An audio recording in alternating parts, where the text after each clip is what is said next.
Commission meeting for the City of Longview, August 16, 2016, will now come to order. We will begin with our invocation. Let us stand. Oh, Father God, we come before you this evening as your people, giving you thanks for the moisture that is replenishing the earth, giving you thanks for our city, giving you thanks for each other and all the blessings you've sent our way. This evening, Father, we ask that you be with each of us as we speak, as we guide, and we try to make the decisions that we'll see will be best in the interest of our city. We'll give you all the praise. Bless us now and forevermore. Amen. Amen. I pledge allegiance to the flag of the United States of America and to the republic for which it stands, one nation under God, indivisible, with liberty and justice for all. Thank you, Commissioner Carpenter. The next item on our agenda is the approval of our minutes from previous meeting. Do we have any corrections, any additions? Move for approval. Second. It's been moved and second that the minutes from the previous meeting be approved. All those in favor say aye. Aye. Opposed? Meeting minutes will stand as approved. Get rid of this phone because I forgot to turn it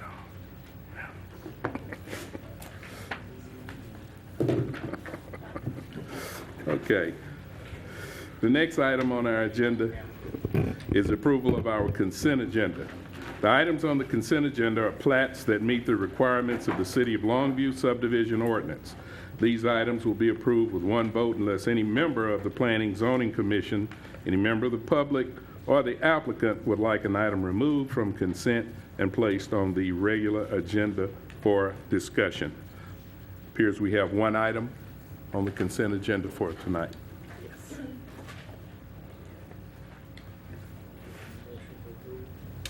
I'll make a motion for approval. Second. It's been moved and second that we approve the consent agenda. All those in favor? Aye. Opposed? Consent agenda stands approved. Now, we'll move on to the regular agenda. The purpose of this meeting is to hear all pertinent testimony of those in support of and in opposition to the applications before the board. Tonight is the first of two public hearings required to approve a change in zoning. The board also considers plats. The procedure for public hearing items to be followed tonight will be: the public hearing will be opened and testimony will be heard in the following order: the applicant, staff, the general public, those in support, and those in opposition to the request. If you're part of a large group with a common interest, we ask that you appoint a spokesperson rather than have each individual restate the same information. When addressing the board, please begin by stating your name, address. Try to limit your comments to 5 minutes. When all sides have spoken, the public hearing on the matter will be closed and no further public discussion will be entertained. After each public hearing is closed, the board will vote on the request. Zoning requests and the Planning and Zoning Commission's recommendation will go forward to the second public hearing, which will be conducted by the City Council on September 8, 2016. All right, first item for tonight. Thank you. A public hearing will be held to consider application RP 1609 filed by David McDonald to replat Lot 1, Block 4151 of Royal Forest Estates Unit 1 and approximately 0.9275 acres of Abstract 71 D. Ferguson Survey, Tract 64 and 6401, Section 1 into 3 commercial lots located north of Real Road, west of Gilmer Road. Is the applicant present? Please come forward.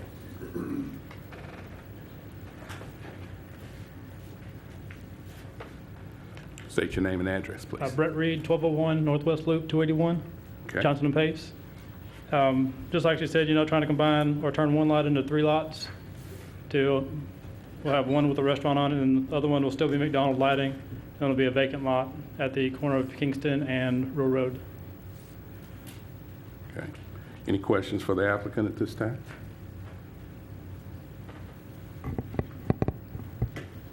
Okay, if we don't have any questions for the applicant at this time, we'll have the staff. Thank you. The applicant is requesting to replat one lot into 3 commercial lots located on Real Road, Regal Oaks Drive. The replat does comply with all City of Longview requirements, and staff does recommend approval of this replat. I'd be happy to answer any questions at this time. Do we have questions for staff on this one? Okay, The third lot is the corner. Yes, sir.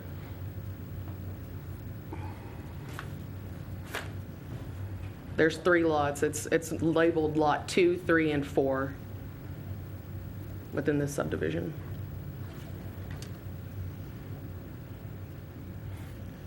any other questions for staff at this time? If there be no other questions for staff at this time, we'll open up the public hearing on RP 16-09.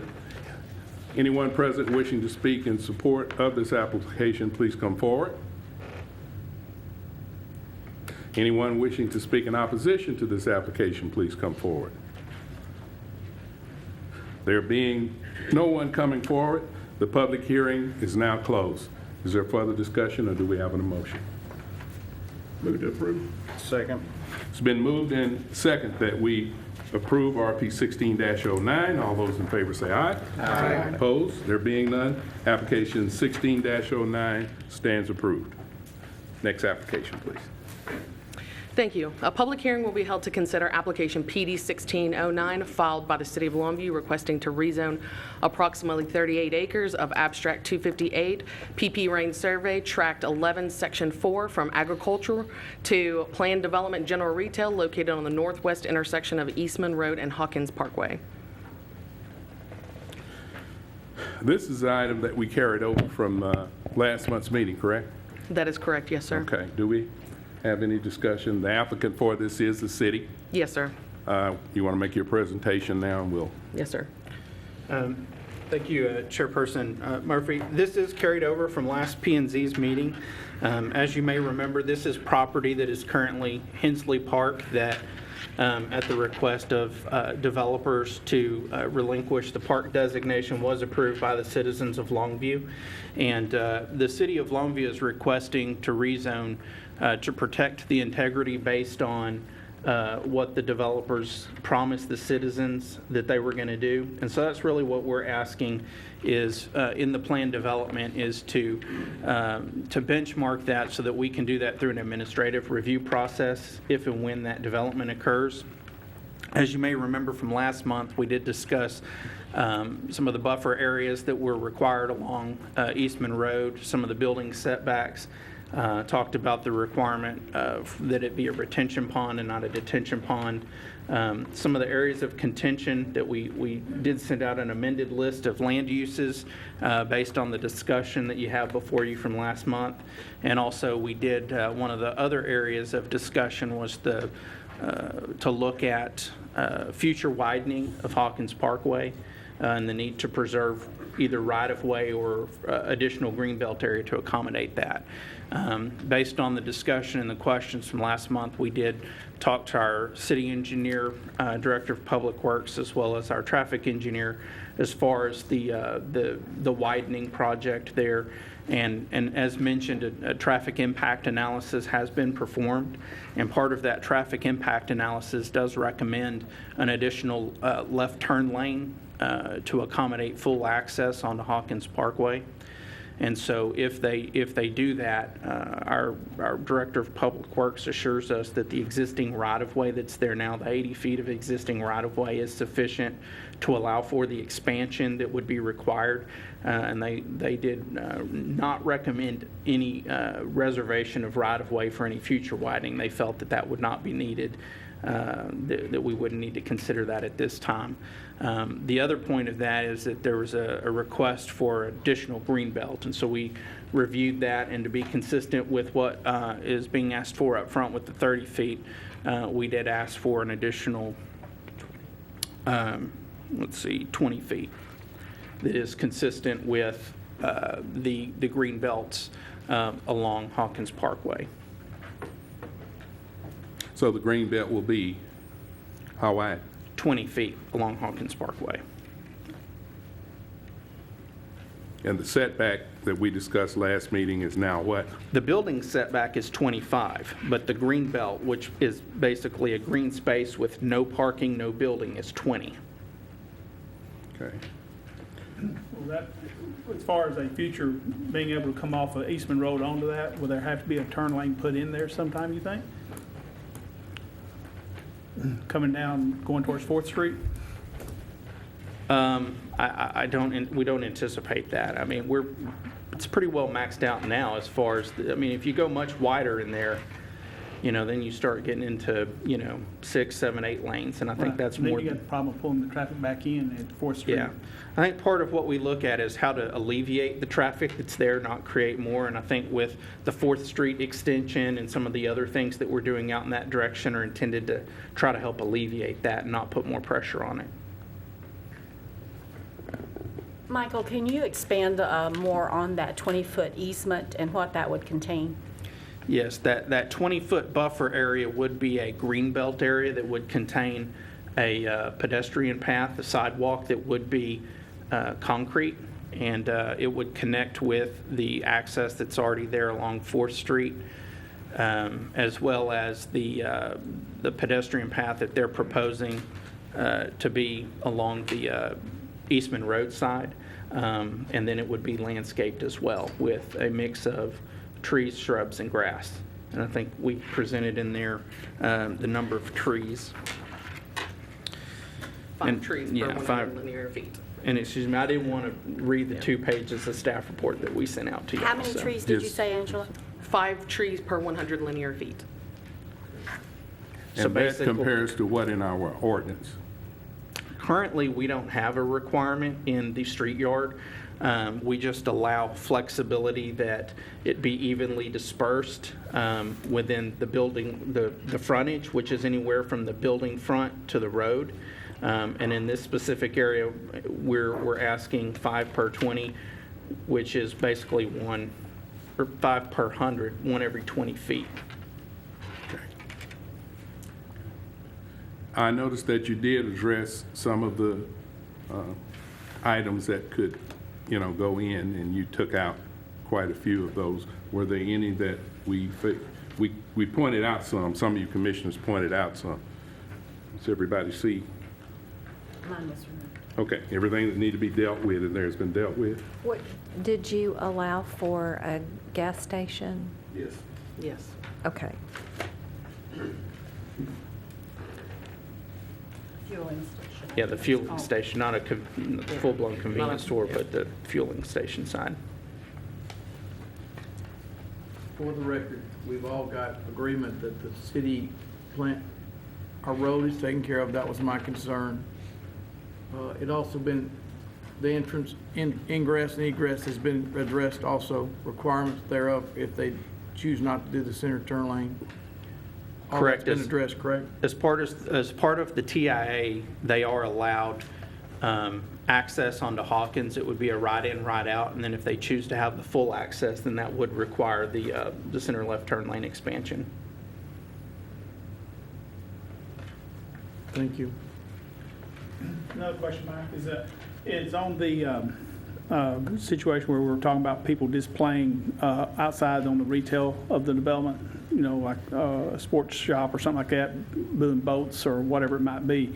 What was concluded on that? We did not allow the outdoor display, the permanent outdoor display. There'd be temporary display allowed, kind of like for sidewalk sales and limited, on a limited basis, which is consistent with our zoning, but not anything that would be overnight, long-term outdoor display.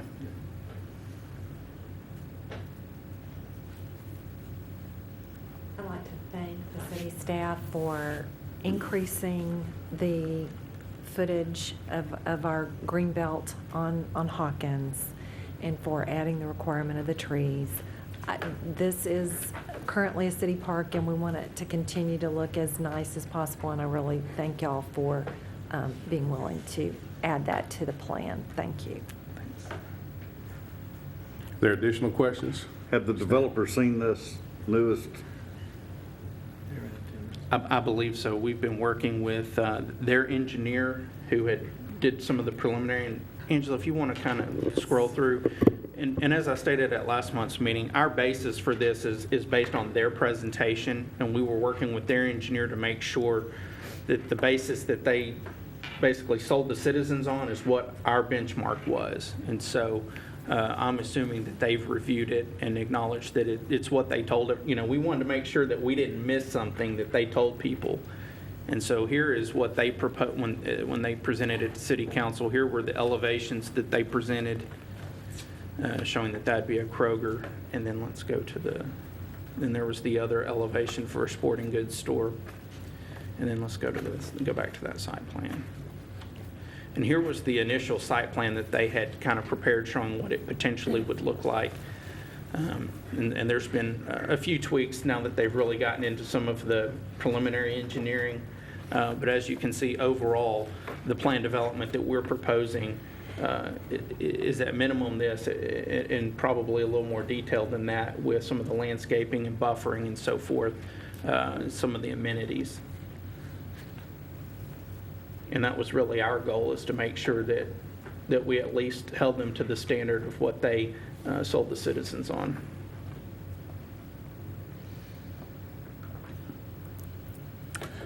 If I remember correctly, we carried this item over at the voting.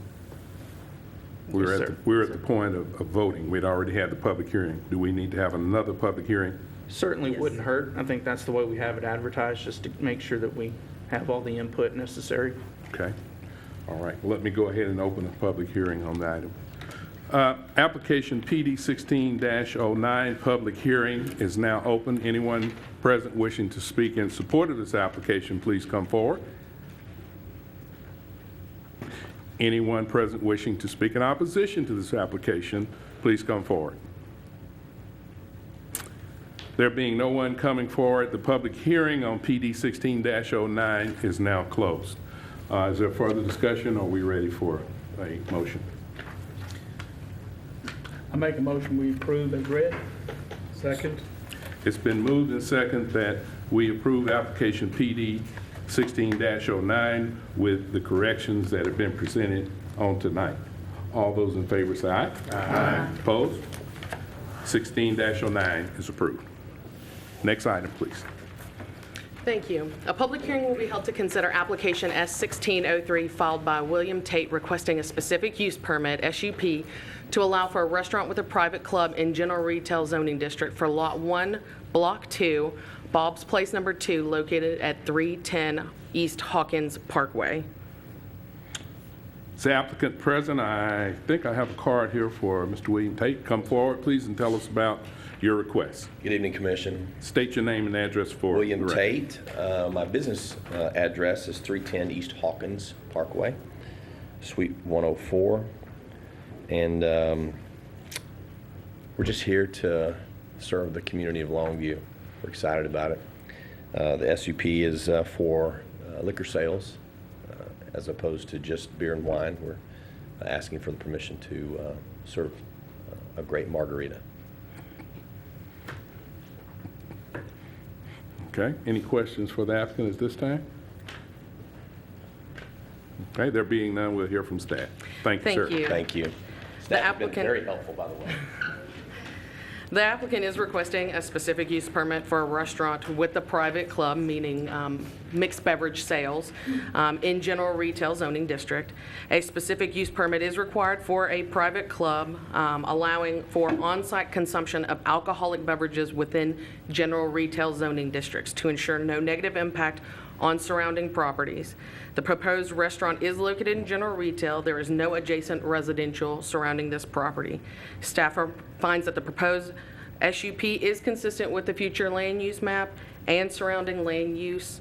Hawkins Parkway is a minor arterial, which is appropriate for this type of development as long as access management is followed. I'd be happy to answer any questions at this time. Any questions for staff? Okay, there not being any questions, staff, at this point, we'll open up a public hearing on application S16-03. Public hearing is now open. Anyone present wishing to speak in support of this application, please come forward. Anyone present wishing to speak in opposition to this application, please come forward. There being none, the public hearing on application S16-03 is closed. Do we have discussion, or are we ready for a motion? I'll make a motion that we approve as read. Second. It's been moved and second that we approve application S16-03. All those in favor say aye. Aye. Opposed? There being none, application S16-03 stands approved. Next application, please. Thank you. A public hearing will be held to consider application S1604 filed by CEC Entertainment, Inc., requesting a specific use permit to allow for a restaurant with a private club in a planned development for Lot 1, Block 1, Longview Mall Edition, Unit 3, located at 312 West Loop 281. Okay. Is the applicant or a representative for the applicant present? If so, please come forward, give us your name and address, and tell us about your request. Matthew Williams of 312 West Loop 381, Chuck E. Cheese, and we are asking for a mixed beverage license because our sales for games or profits are less than 5%, so we don't, I guess, we're not approved for regular liquor sales. I don't know how it works, but that's what I've been told today. Okay. Why don't we go ahead and get staff report, and they'll help you out a little bit in explaining it. Thank you. The applicant is requesting a SUP for a restaurant with a private club in general retail zoning district or planned development general retail zoning district.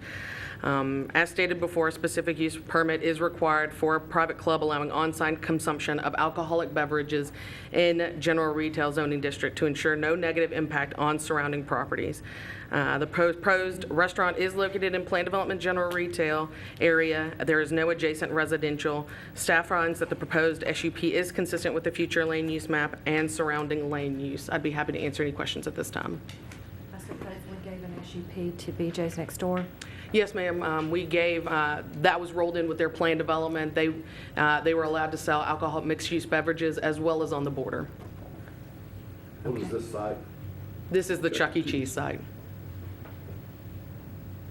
What is changing about that restaurant concept that you're going from Chuck E. Cheese for children and families to mixed beverages? I'm just curious, over the years of it being there, what has changed that whole dynamic? Yeah, I don't know the change per se, but I do know that they had applied for a beer and wine license, and TABC did tell them that they could not apply for a beer and wine license only. They had to apply for a mixed beverage license. Because of the way they operated. So because they applied for the mixed beverage license, they were required an SUP through the planning department. Mr. Williams, would you like to come forward and speak on behalf of your store? I think the commissioner's question is, do you all have you got a change? And I'll let the commissioner ask the question. My understanding is the concept initially was a family-oriented restaurant targeting particularly families with small children. And so my question, and of course that was 15, 20 years ago, so my question is really what has changed about the operating concept that requires you now to want to add mixed beverages to that mix? To be perfectly honest, I don't know. I've only been working for the company about 4 years. Not much has changed, just new games in and out. As for the liquor part of it, if I may speak freely for myself, I do not agree with it for the fact of I've seen several times kids running up and grabbing a drink off a random table, taking a sip. I just see that being very bad in the future, especially with the fact that most of our cast members are underage. So, and they do, in a way, have access to the liquor spouts in the back. Even though managers have to serve it, it is still accessible to them, which I don't agree with. Good for you. Can I ask a question? Thank you. Sure. What's your position out there? I do not want it in the store, to be honest. No, what is your position? What You is work your there, what job? do you do? I am the technical manager. The technical manager, Yes, sir. okay.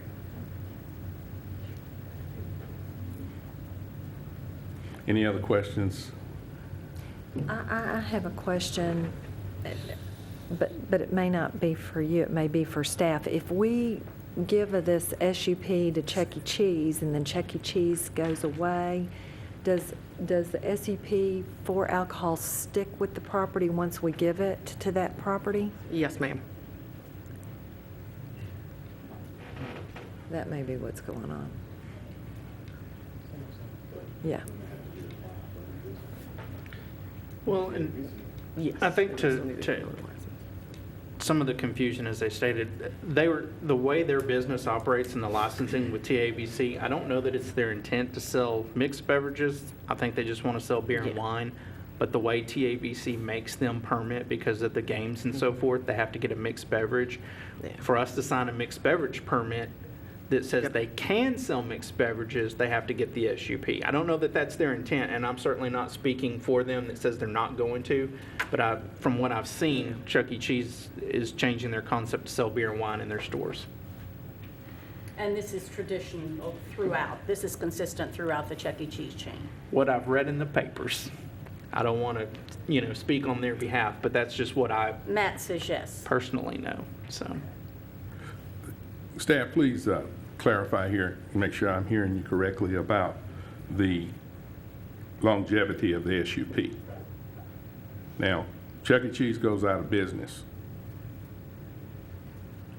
Or opens another concept. What happens to the SUP? It stands. The SUP is there. It's Okay. with the property. Okay. Yes, sir.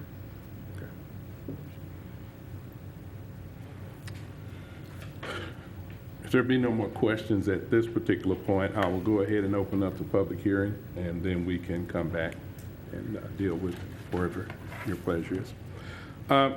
We will now have a public hearing for application S16-04. Public hearing is now open. Anyone present wishing to speak in support of this application, please come forward. Anyone wishing to speak in opposition to this application, please come forward. There being none, public hearing on application S16-04 is now closed. Do we have further discussion, or do we have a motion? Apparently, this is a corporate decision. Michael said he read it in the paper, I did not. But the whole Chuck E. Cheese thing is changing, and that's what you were asking about. It's apparently industry-wide for them. So it That's what could I change to a understand. bar then. I beg your pardon? It could change to a bar. They get changed to another chain.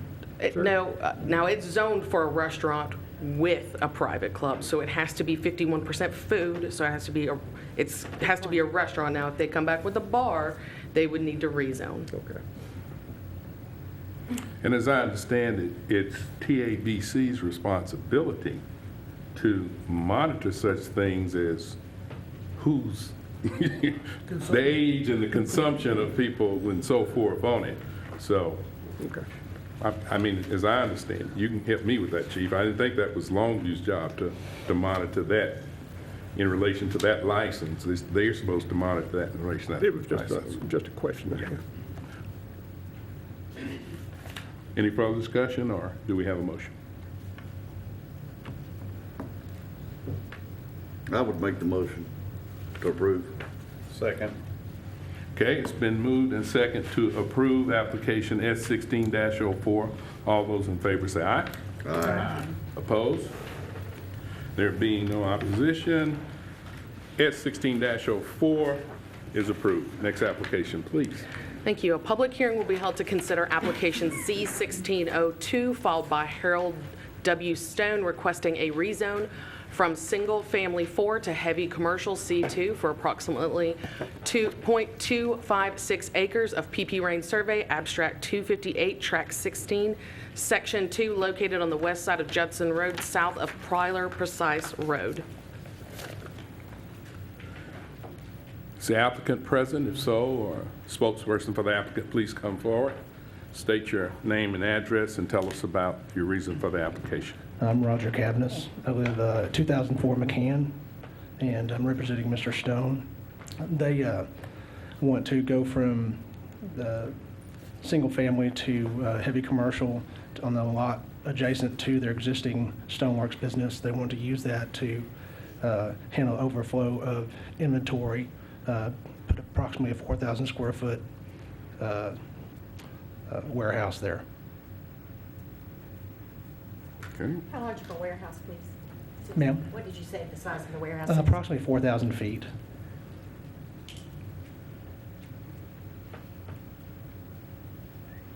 Any additional questions for the applicant? Not, we'll hear from staff. Thank you, sir. Thank you. The applicant is requesting a rezone from SF4, single family, to heavy commercial. The applicant owns the property to the south and would like to expand their business onto this property. The property to the south is zoned heavy commercial. Judson Road is a principal arterial road, which is appropriate for commercial type uses as long as access management is followed. I'd be happy to answer any questions at this time. Questions for staff on this application? Okay, we'll move on into the public hearing. We'll now open a public hearing for application Z16-02. The public hearing is open on anyone present wishing to speak in support of this application. Please come forward. Anyone present wishing to speak in opposition to this application, please come forward. State your name and address for the record, please. Sharon Hutchinson, 1206 Rosewood Court. We own the rental property at 4609 Judson Road, and the piece of property that is wanting to become heavy commercial is approximately 3 to 4 feet from our residential rental property that we rent, that we own. And we're just concerned that we don't know exactly what they're planning on doing with that little piece of land. If it would be a situation where we might have renters we've had renters with babies or other people who have to get up and go to work, and if there's any noise involved, that's very close to our property.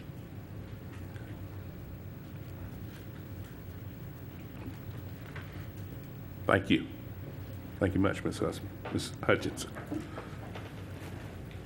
Anyone else? Okay.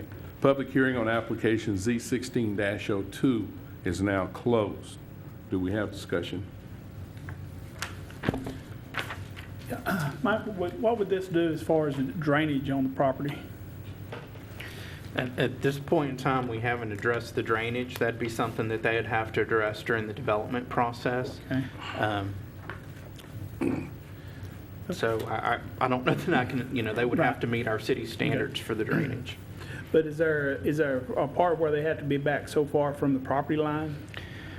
Yes, because they're adjacent to residential, they will have to have minimum buffering and screening. It's based on use, not necessarily zoning. And with that being a residential use, they would have to observe a minimum 10-foot buffer. And in that buffer, there would be basically a landscape greenbelt no-build zone along with a minimum 6-foot fence, as well as some minimum landscaping, some trees that would have to be planted in that area. So there is some kind of separation there that's built into our standards. So it wouldn't necessarily be 4 feet from the rental property? Correct. They'd have to be at minimum 10 feet. So we'll have a 10-foot buffer. We will have fencing will kick in here. They will, and on that, they are required to have screening. So it would either be through a 6-foot fence or they could opt for natural screening. Okay. Which direction is the drainage? South. It's going from the proposed property toward their existing buildings? Is that correct? Do you have any shots from the front? Most likely it's going off the west side. Yeah. Is this the rental property that was under just Yes, consideration? yes, ma'am. Well, it's the land in between it, the rental. Yeah. Miss Do you know Hutchins' what this- rental. what- This is Miss Sharon's property. I believe so. So how many feet are we adding to this commercial? Said possibly 4,000. No, I meant the distance, I'm sorry, linear feet from the existing building, Stoneworks building up to, it's quite a drop off. Just trying to figure out the property line. 60 or Yeah, 70. thank you. Yeah, it's Property probably, line is gonna probably. it's probably, I mean, are you talking about the lot width? It's probably Yeah. about 60 foot, which is a typical lot over there. It's probably about Yeah, 60 between foot wide. 60 to 80 feet. Yeah. maybe. It's a 1 to 125 Oh, scale. I'm sorry. And you're talking about the vacant lot? Yes, ma'am. Yeah, okay.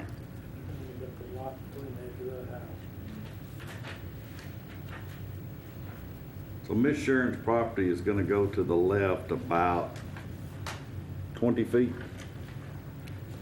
Probably about 6 feet. Huh? Her property line from that Right house? now. Going south. Go back to that other.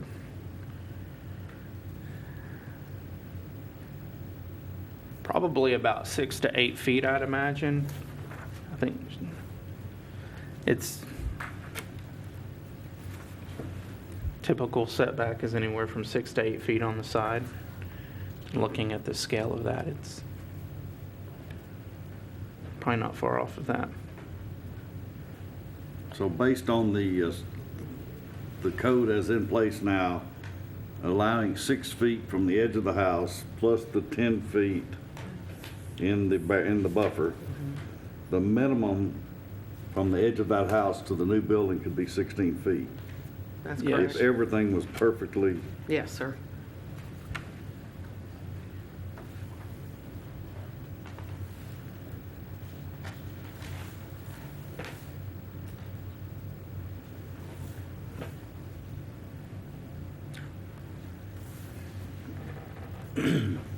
What is I mean, do we have a concern that we need to address here? I mean, we're getting kind of quiet, so I just want. Is there further discussion? Do you have more questions for staff this time? Okay. Are we ready to vote? I have a question for staff. Okay. Regarding their question regarding sound, we've got noise ordinances, right? Does it apply in commercial? I'm trying to figure out, because, I mean, cutting stone can be very loud. When it comes to businesses like that, we have a nuisance ordinance that basically, there's some standards in there as far as amplified equipment and so forth, but if there's noises that are bothering you, it could be considered a nuisance. We don't just have set in stone hours of operation for businesses like we do for construction.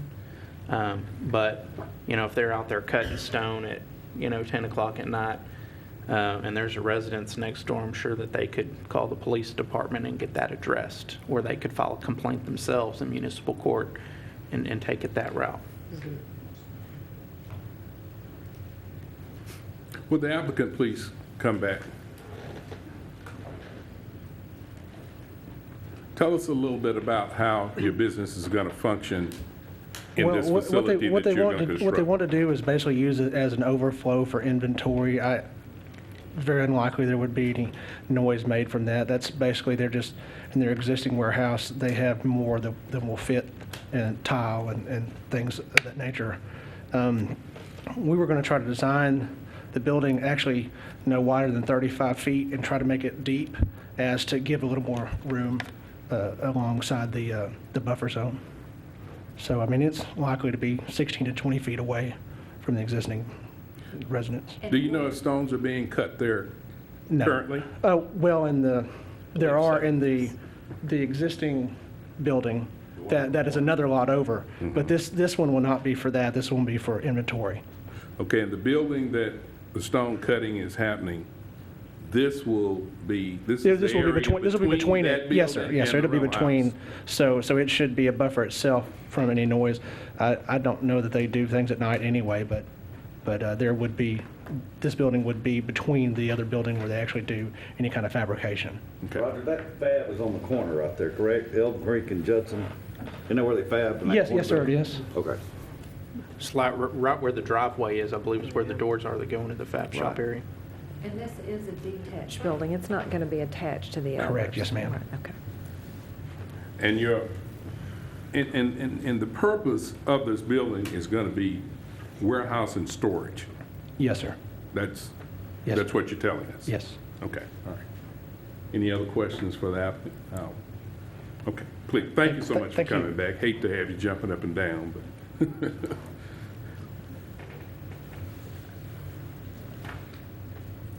Any additional questions? Okay, well, we'll entertain a motion. Make a motion for approval. It's been moved and second that we approve the application Z16-02. All those in favor say aye. Aye. Opposed?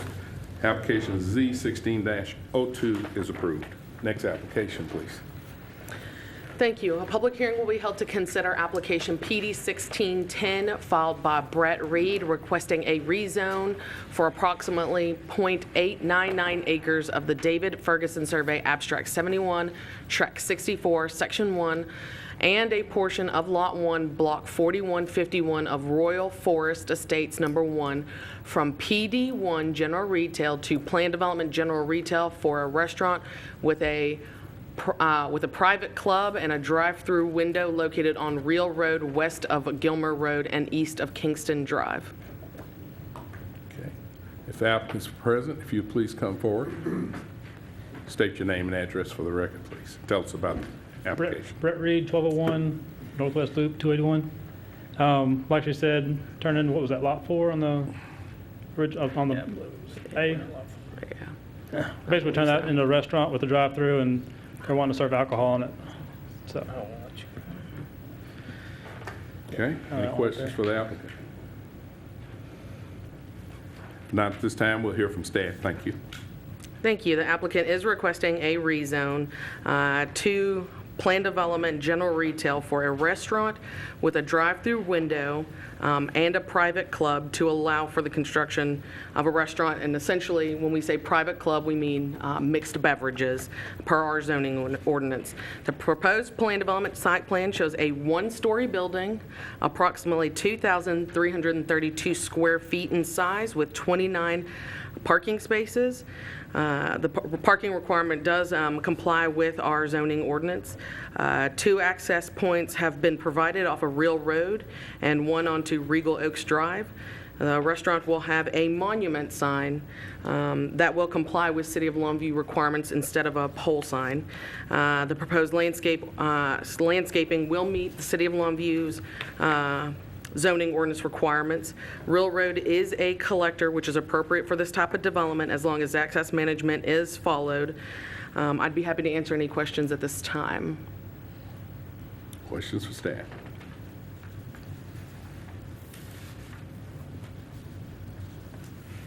What's the nearest residence? I believe there, I'm going to scroll to the arrow real quick. Opposite side of Real Road. Hey, can I scroll it? It's not, there it is. Yeah. Let me see. The opposite side of the road, there is actually, that's office space, but if you go a little further down, there are some residences, a little further down, kind of across from Kingston. Yeah. But at the corner of Real and Jahan Trail, that's an actual office.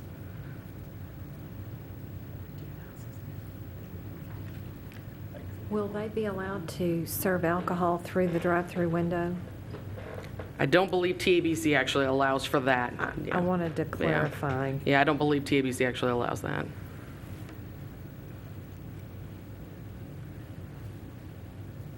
Well, let's ask the applicant. If you'll come back up, we want to ask you about where you're going to serve your alcohol, if you serve it out of your drive-through. This is not actually I'm not the one doing the restaurant, so I'm not sure on how they want to do their alcohol. part, so. Okay. Okay. Did you All right. read any of it, Angela? Thank you. With them?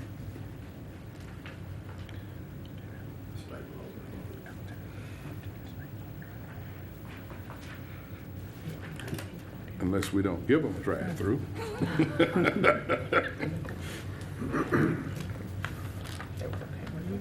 Any more questions for staff at this time? I guess I gotta ask a question. At what point do we keep going, and I'm gonna say northwest? Is there, in our future land use, how far we get off the main arterials with these lots? I can, let me Does that make any sense? scroll back to Yeah, our future. I Let me guess it's scroll hard back to our see it. future land use map. If you look at our future land use map, for this block, it does show retail for this block, as well as that corner of Real Road. But then further down, it does go back down to low-density residential. Okay, I guess that's what I didn't keep up with my colors. Thank you. You're welcome. So just for clarification, you're basically saying that everything that's in the blue, The purple, yes, the sir. purple, I'm sorry, I'm colorblind sometimes. It's hard to tell. But I'm sure people sitting at home can't tell the color either, but, so anything in, all the purple itself is retail on the future Yes, sir. land use? For the future land use map. Okay. Yes, okay. sir.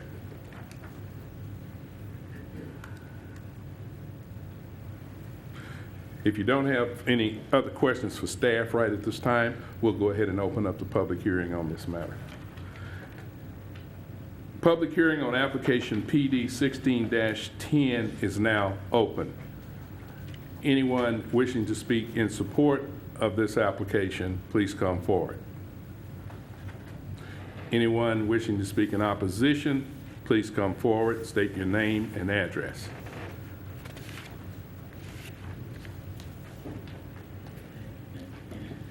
My name's Joey Scalco, and address is 2309 Gilmer Road and 1202 Regal Oak.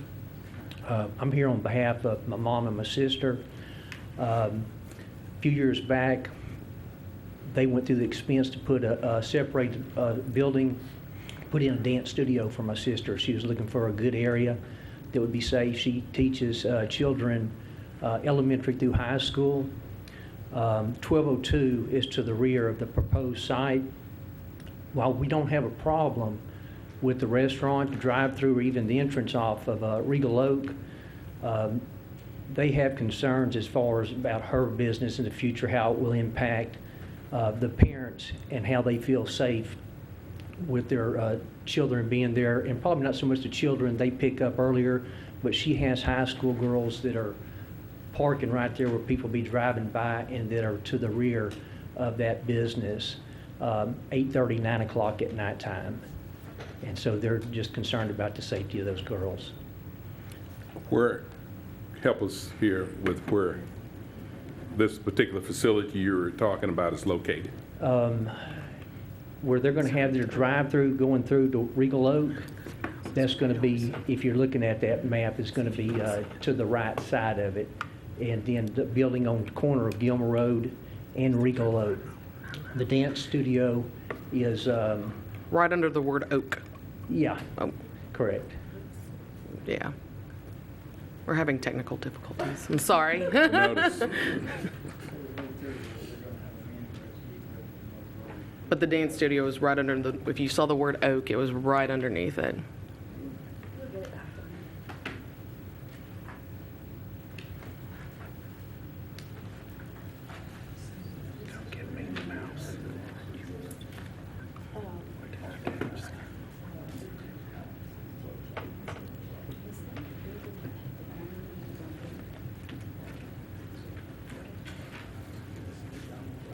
Mr.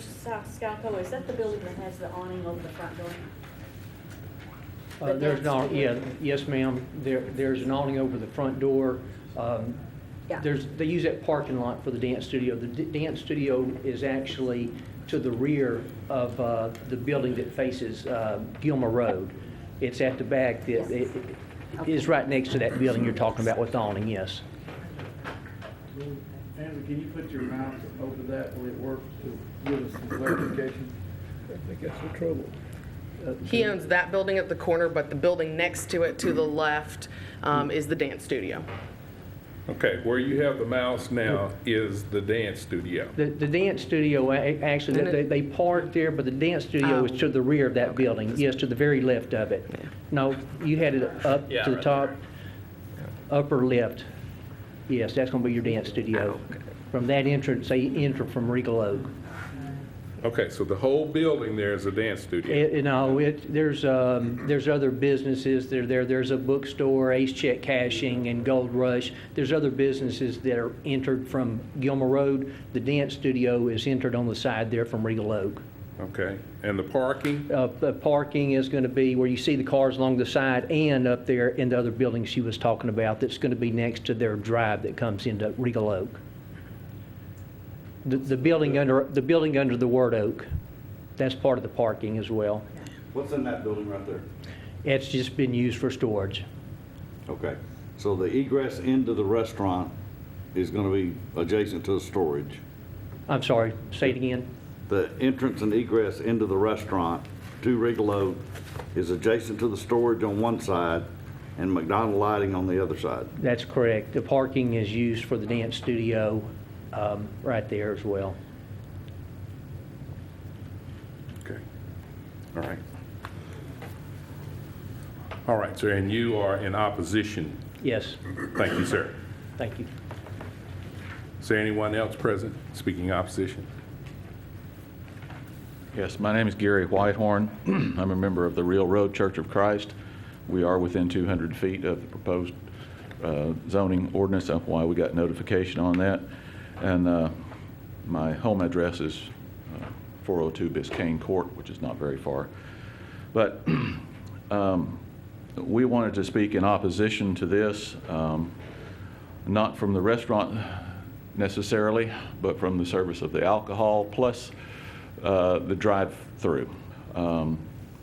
First of all, you know, there are things that normally accompany businesses that serve alcohol.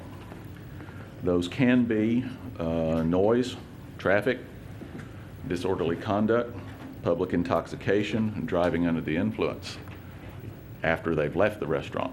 Not that they would necessarily be served alcohol through the drive-through, but those things generally accompany that, and we feel that as a church that we have a moral obligation to protect the neighborhood from these types of things. The other concern we have is the traffic that would be generated for this. Does the commission know what type of, how much traffic will be generated by this type of business? My question is what type of, what percentage of the business will be dine-in and what percentage will be drive-through? If it's going to be mostly drive-through, then that's going to be more traffic than a mostly dine-in restaurant. Then we got to look at, you know, the accident rate at Real Road and Gilmer Road, what that is, going back to Jahan Trail. As you see, Jahan Trail is directly opposite of the proposed property.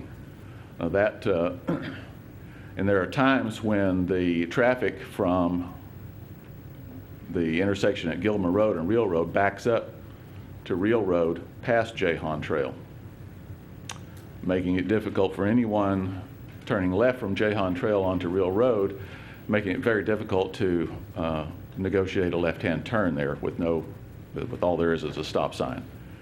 And there are 4 lanes there on Real Road at the present time. You know, our main concern is most of our members travel that direction. And we do have services on Wednesday evening, which, you know, Sunday morning's probably not going to be a problem. We do have services Sunday evening and Wednesday evening. And this is a concern for us and our members, and for the neighborhood in general as well. And where is your church located here? If I may, it's, well, they'll have to probably help you with the pointer. Right here is where our property begins. The building itself is right here, but this is our property right there. Okay. Okay. All right, sir. Thank you, sir. All right. And you are in opposition? Yes, I am in opposition. Thank you. Anyone else present wishing to speak in opposition? Yes, sir.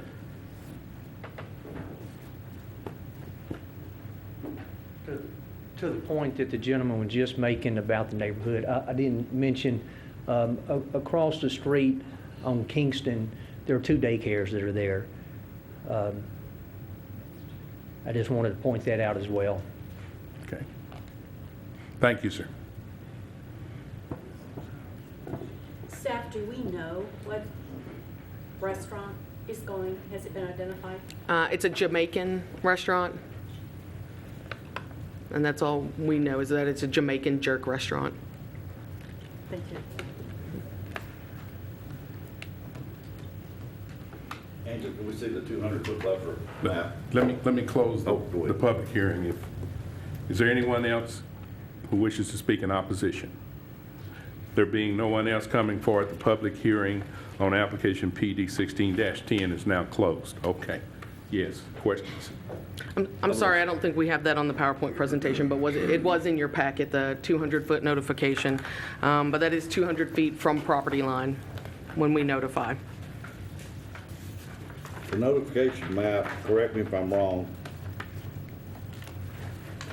shows that we notified the Dodsons, but not the church. That is correct. So to speak to Gary's point,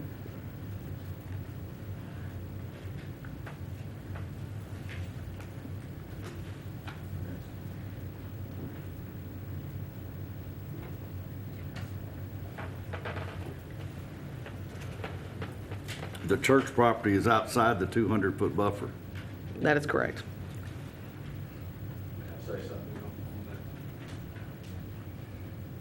We got the notification here, and it says, this letter should inform you of 2 public hearings. It says, you're being notified because you own property that is located within 200 feet from this request.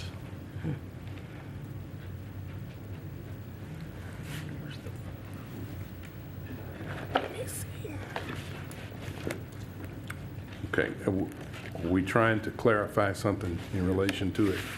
Very important point.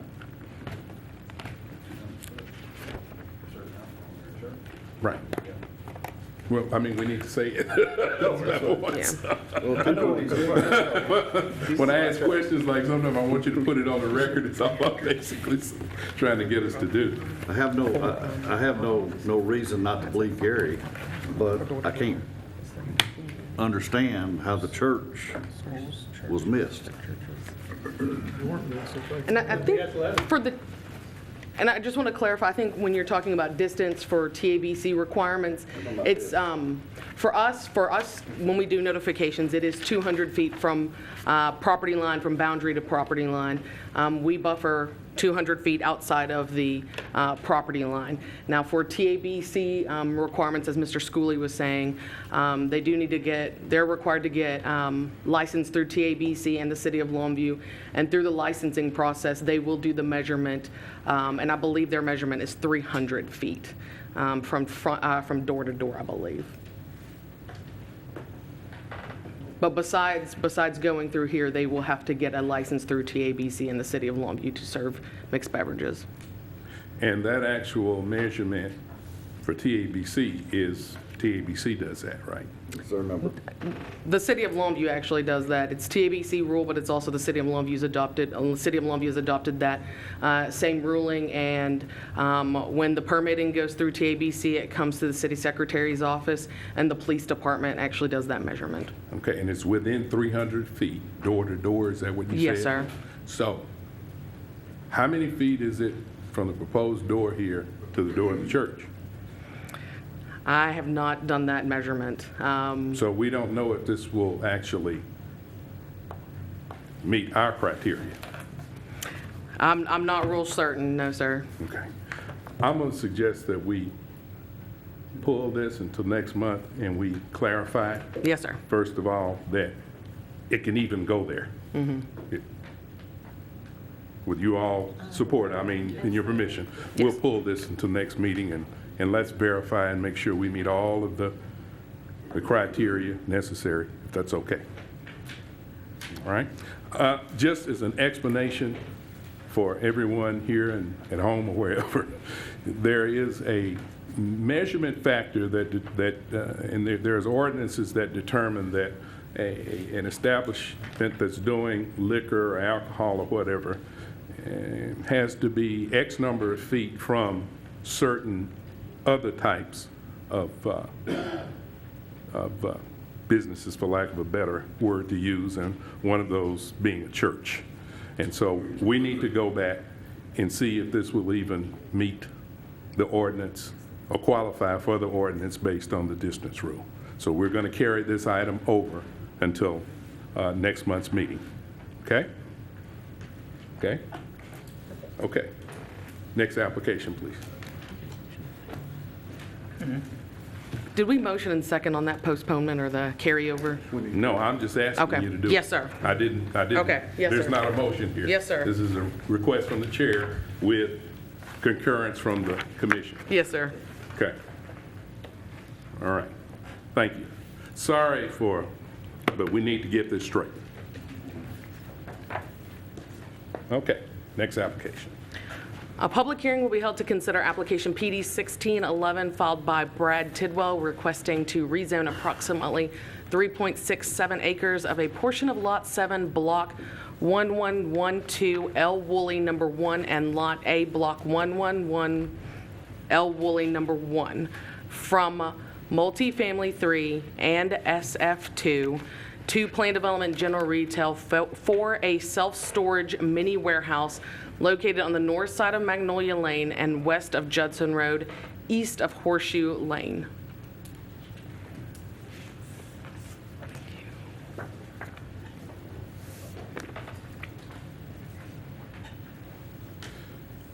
If the applicant's present, please come. Thank you.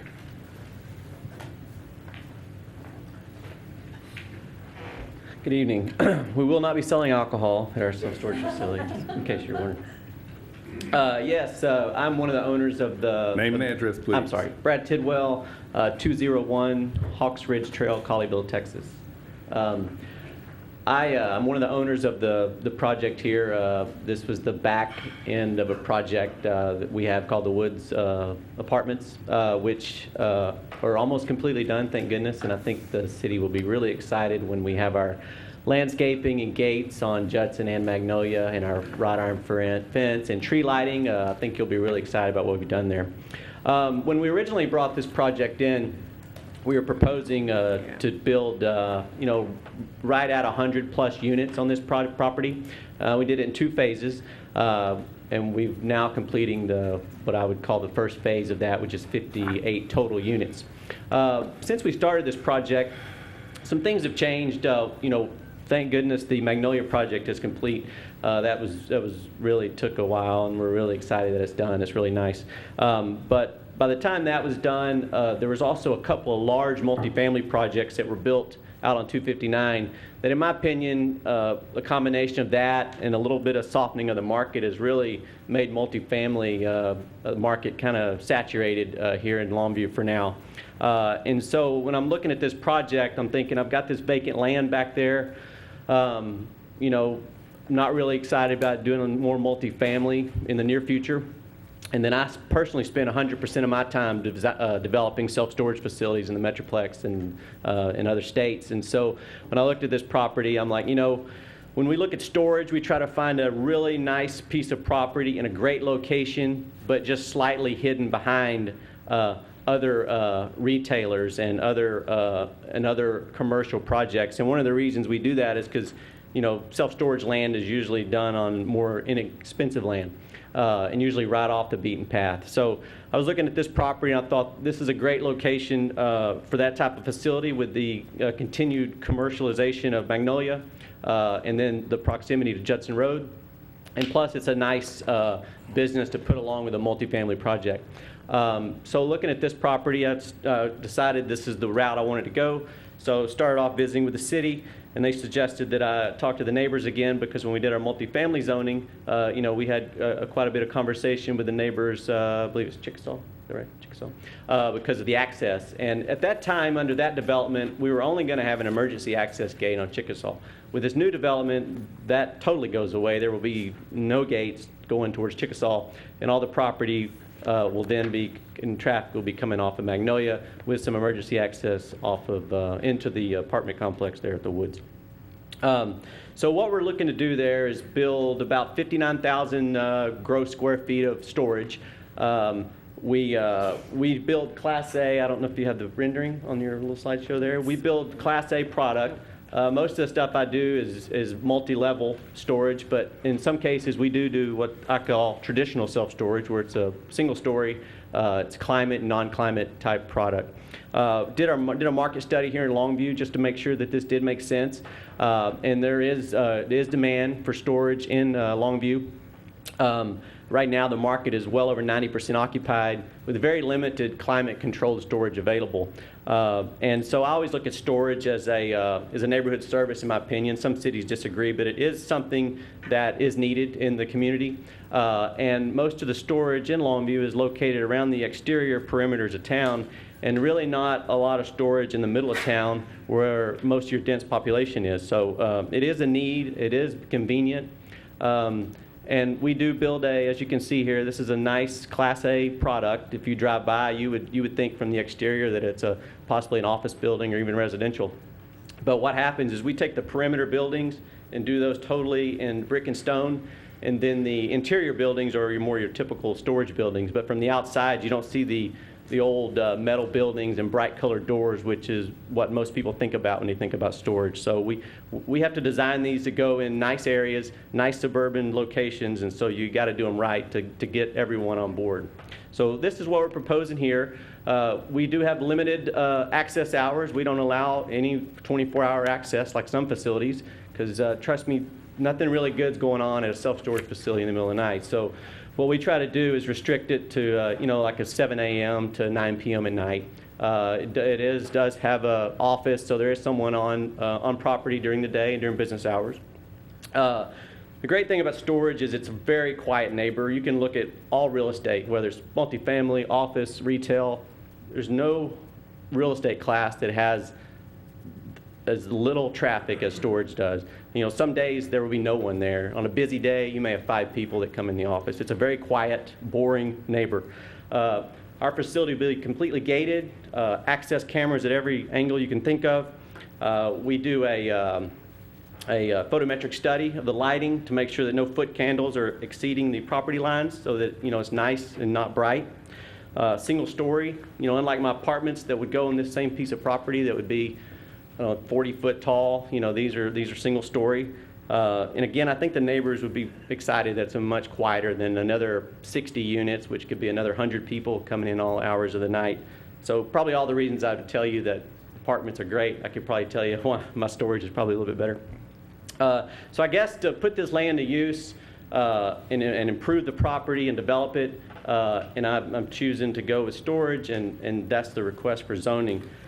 I did, just to follow back up, I did have a meeting with the neighbors, and there was some confusion because I sponsored the meeting with McAllister Iced Tea, but some people went to McAllister's instead of coming to the end of the street for the meeting, so I didn't get to talk to everyone, and so I did go knock on everyone's door that I could that was home. And the people I did talk to, when they heard that I was changing from doing apartments next door to them to doing self-storage, the people I did talk to were happy to hear that. So with that said, I've talked to the city, I've talked to the neighbors that I could reach, and I'd be happy to answer any questions. Any questions for the applicant? None at this time? Thank you, sir. Staff? Thank you. The applicant is requesting to rezone from single-family, SF2, and multifamily, MF3, to planned development general retail to allow for the construction of a self-storage mini warehouse. The proposed plan development site plan shows 12 storage buildings totaling approximately 60,000 square feet, with the front setback from Magnolia will be 90 feet from the property line so that it has the same setbacks as the adjacent structures. The parking requirement for storage facility is 1 parking space for every 300 square foot with a minimum of 5 spaces for storage units located outside of the security gates, accessible to the public. They've provided 7 parking spaces along the front. Also, there will be parallel parking spaces provided adjacent to the buildings outside of the fire lane. The development will have 1 monument sign. The monument sign will be located 2 feet from the property line, shall have a maximum height of 8 feet, and shall have a sign area no more than 64 square feet in size. A 15-foot buffer with a 6-foot solid wood or masonry fence will traverse the property line to protect the adjacent residential properties. A 10-foot buffer with a 6-foot solid wood or masonry fence will be provided between this development and the adjacent apartment complex. Additionally, no lighting shall impact any of the surrounding residential properties. All landscaping requirements shall meet or exceed the ordinance requirements. Access to this development will be provided from Magnolia Lane, with a secondary emergency access being provided through the adjacent apartment complex. Both entrances will be locked, and a Knox box will be provided for emergency access. I would be happy to answer any questions at this time.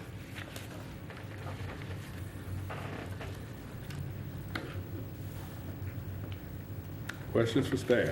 The write-up shows 12 buildings, the drawing shows 3. If you look a little closer, I'm sorry, it's hard to see, but there's 3 large buildings, and then up at the top, I'm sorry, my mouse is not working that great, but up the top, you see some smaller buildings to the top that are rectangular in size. Up to the north, those smaller buildings, if you look at Mr. Carpenter, if you look up here, there's some smaller buildings up top. Along with 2 smaller buildings along the apartment complex. And a few other along the property lines, totaling 12.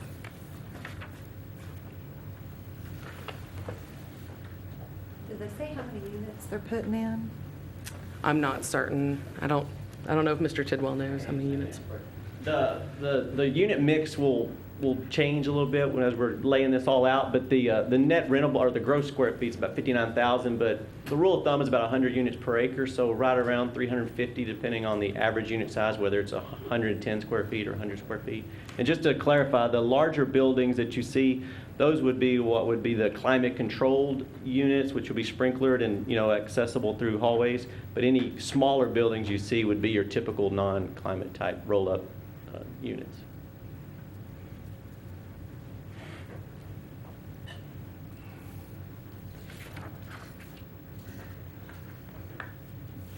Any additional questions to staff at this time?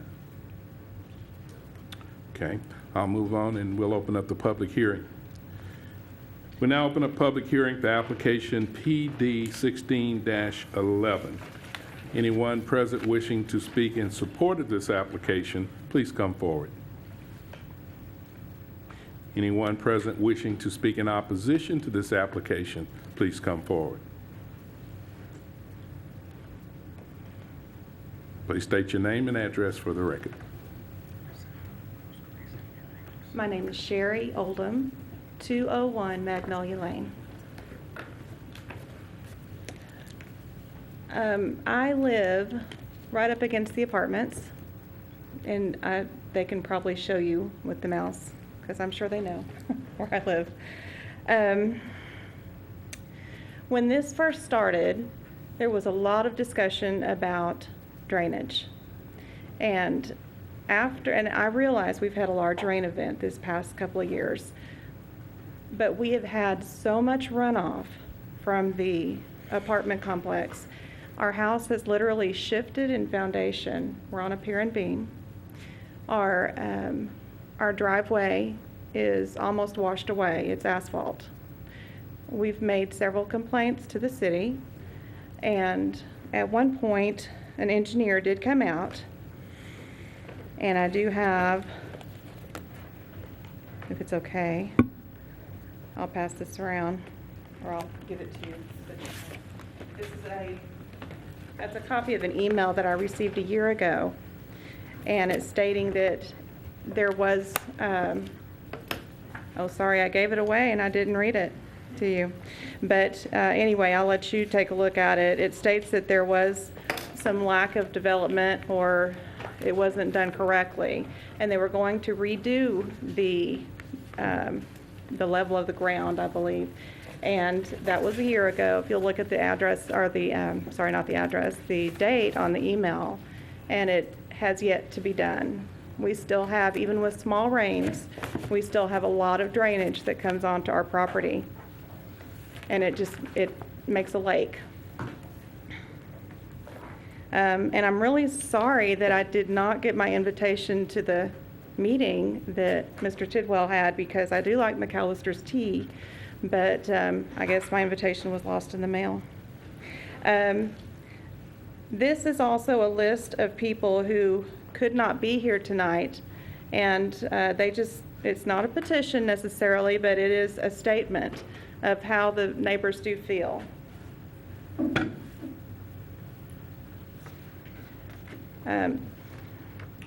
So my main concern is the drainage.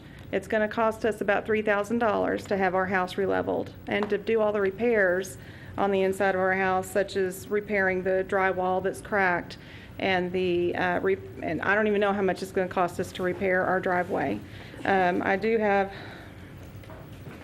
some pictures. I don't have a lot, but I do have some pictures of our driveway just to kind of give you an idea.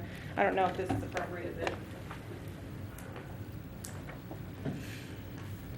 Oh, I do have the email. Sorry. I'll just read the last paragraph. It says, after speaking with the engineer, he told me he would contact the developer and the contractor and request the drainage swale be graded between your house and the apartment buildings on the east side of your house, as well as the drainage swale on the north side of your house. This should take care of the majority of the water coming onto your property from the apartment complex. This has not been done. And again, this was a year ago.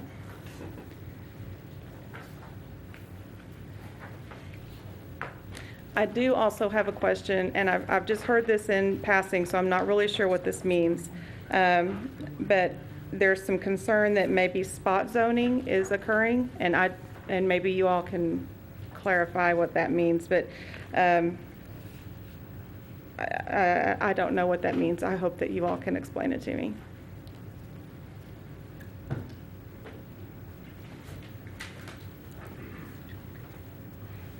Do we have any questions for Ms. Oldham?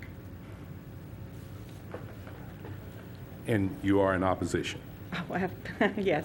I'd just like to make sure we have it right on the record. Thank you. Mm-hmm.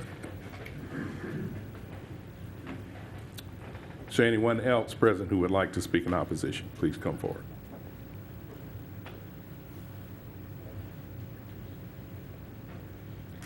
Good evening. I'm Barbara Duncan. I live at 301 Magnolia, and I've lived there approximately 9 years. I've not lived there as long as some of the other neighbors that are in opposition to this and discussions. But however, the problem I have with it is it's our neighborhood. Let me go to the beginning. It was a 2-lane lane. Fire station came in. Love the fire station, by the way. However, we were promised by the city that the fire station would only come home on Magnolia. They would always leave out on McCann. Wrong. We were lied to again. It's, they come down all the time. They do not run their sirens at night. I have trusted on that. I agree on that. But they do run up and down. And I understand life, those couple of seconds might mean a life, and I understand that. But we were, once again, said they would not leave on Magnolia. They're leaving on Magnolia. Didn't think that was part of the widening of the Magnolia project. We didn't have a problem with widening because there is no room to pull off if an ambulance or a fire truck's coming down. But 4 lanes we felt was not, it's too much. We went through over a year and a half of suffering through what we went through, and it's a little bit nicer. We still having our problems with it, We've got some drainage, like she was mentioning. We've still got some issues that aren't finished on it. With the opposition of this going in, it's creating, it's a business. I know Mr. Tidwell said there wouldn't be much traffic. If you've been down Magnolia, you know there's enough traffic as it is. We hardly can't even get out of our driveways. We're all having to pretty much try to find a way to put a circle driveway out because they are going so fast. I'm against this totally. I don't want anybody else to, the business part of it, because I know he said it was going to be secured with cameras, and I hope that's true. And I hope that if someone does pursue to break in to those units, that they are caught. But I've experienced, and there's been a number of break-ins to storage buildings. It's easy access to get other people's stuff. Right now, with some of the citizens that walk up and down our street, we had a lawnmower. We've had, within 5 minutes of walking in the house, that's how quick they can get our lawn stuff out of our yard. And so I'm just feel like as a citizen and as our neighborhood, it's going to take away and give more opportunity for someone to want to get in to see what people's got stored and possibly steal it. And I'm in opposition to this. Thank you. Thank you. Anyone else?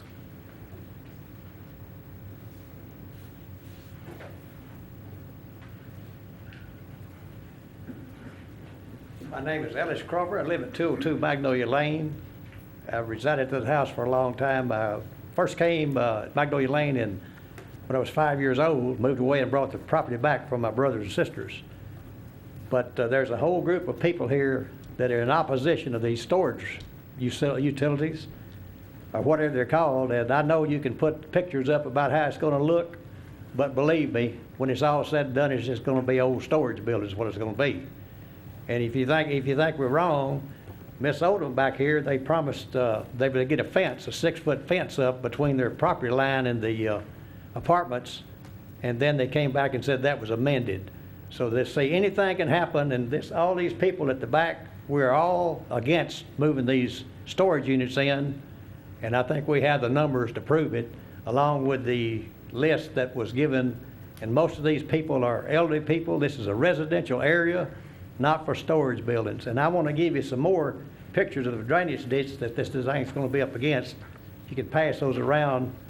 And building of Magnolia Lane, when they redid it, did not solve that problem. If you see the pictures of how the ditch is, and this storage utility mess is going to be along in there. And we are totally against it, and you'll see with the number of the people that's here and the list of the people that signed it.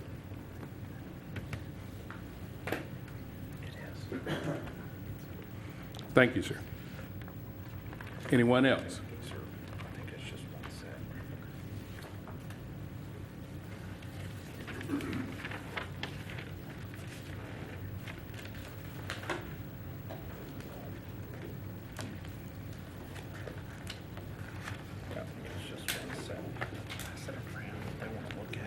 Good evening, members of the committee. My name is Miles Broxton. I live at 203 Magnolia Lane. Just a moment, introduce myself to you, and I appreciate what you're doing, having done exactly what you did in my former city of long-time life, 40-some years, San Diego, California, where I served 8 years on their Land Use and Planning Committee. I served 8 years on the Historic Sites and Preservation Committee, and did 2 terms of 12 years on the county's Assessment Appeals Board. That was before I retired as a Superior Court judge and moved here to Longview some 16 years ago. So thank you for your service. I know what you go through. Thank you, sir. I'm here to oppose this development. And I want you to study this map a little clearly up here, what we're showing. May I approach the board? Yes.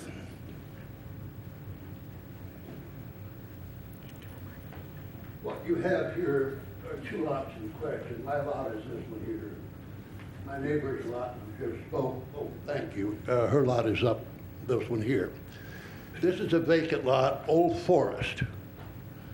Right here, there is a stream that comes down through here quite heavily with water, especially during our rainy season.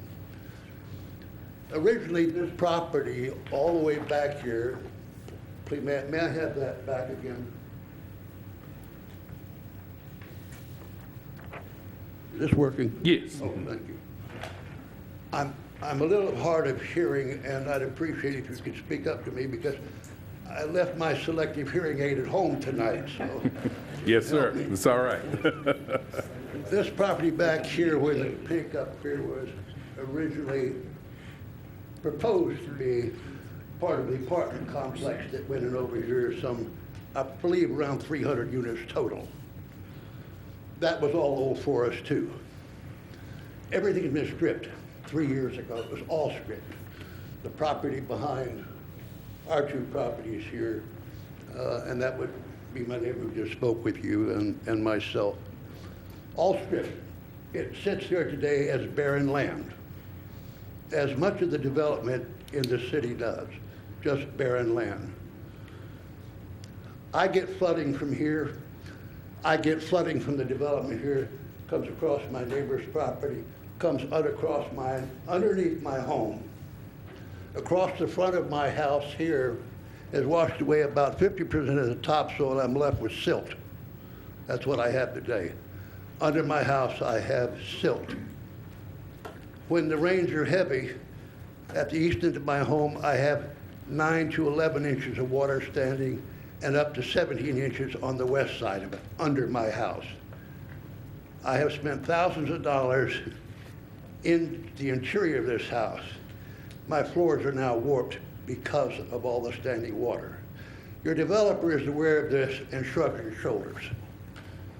Nothing has been done to cure the drainage, which is supposed to have done even before the occupancy permit was issued. I don't trust this developer as far as I could throw him. Look at the original renderings. This looks nothing like the Taj Mahal renderings that were presented to this council. I don't believe the renderings on the proposed project either. I have no reason to. History doesn't show that I can trust it. This is all residential development around here. To have a commercial property, especially storage units, which I understand why he wants them. He's got tenants over here that's gonna need them. It's wrong use for this community. It makes no sense whatsoever, other than to put more money in Mr. Tidwell's pockets. Now, he already has a huge storage facility and maybe others. I know of one. I don't know of any others. But I'm asking you one simple question. If you lived in this, what used to be a historic street, the name Magnolia was given because every home from Judson Road down to McCann had a magnolia tree in front of it. Every home. Now today, I think there are 8 or 9 left on the street. That's it. And we no longer have a 2-lane country road. We now have a 4-lane speedway. No sidewalks before, no curbing. You felt like you lived in the country in the middle of the city. I can't get up in the morning and see the deer and her fawn grazing in my backyard. I can't even see the rabbits in there anymore. We do have a lone coyote who comes around. That's it. They've cleared everything out. One question I'd ask you. If you lived here and I sat there, how would you want me to vote? Thank you. Thank you, sir.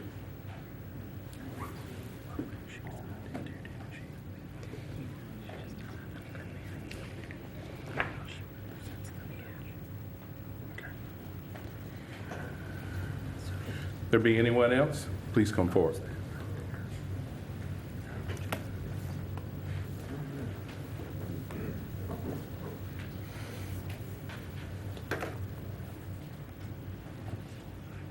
Yes, my name is Carl Oldham, and I live at 201 Magnolia Lane, and my wife was talking about the drainage and everything. I'm the one that's crawled underneath the house in the mud and the muck, and it is horrible underneath. I have mold growing underneath my house because of all this drainage. And we were promised, and there is a line that the man said that the water was gonna go into and out to the street was buried during a rainstorm, and they never dug it up. So I'm the one that has to climb underneath there and do all this. And I told you from the very beginning that this was going to happen. And it did. And now you're going to put storage buildings behind me too? I have a house, not an ark. Thank you, sir. Anyone else?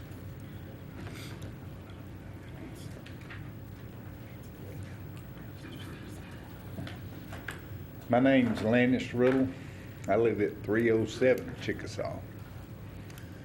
When this project of building these apartments was originally put in, we were promised two things in the first hearing.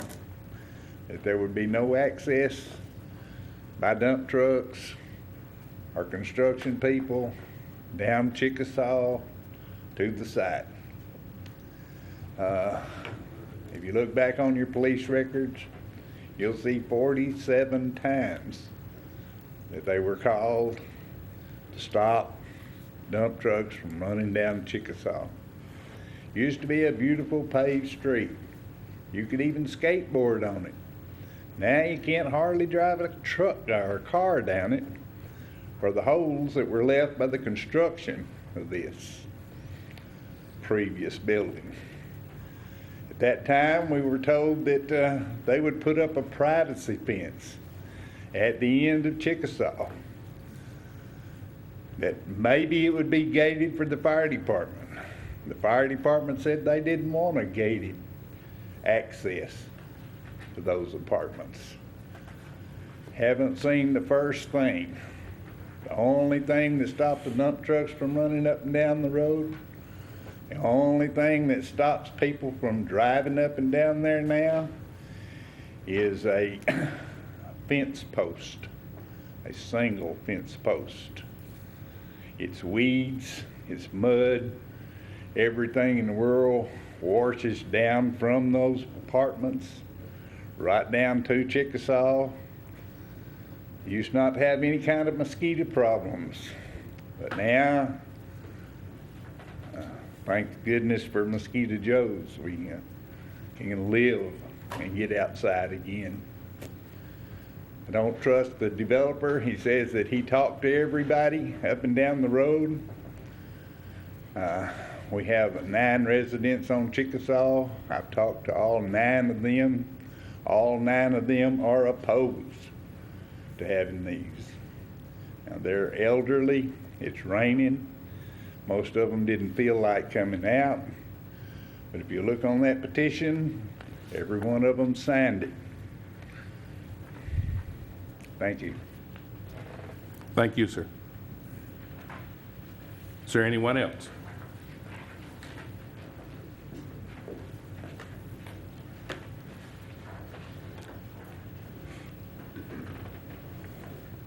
And I just do, I do want to let y'all know that we just did a rough calculation on that, on the petition that was submitted, and it does appear that more than 20% of the property, of the land, is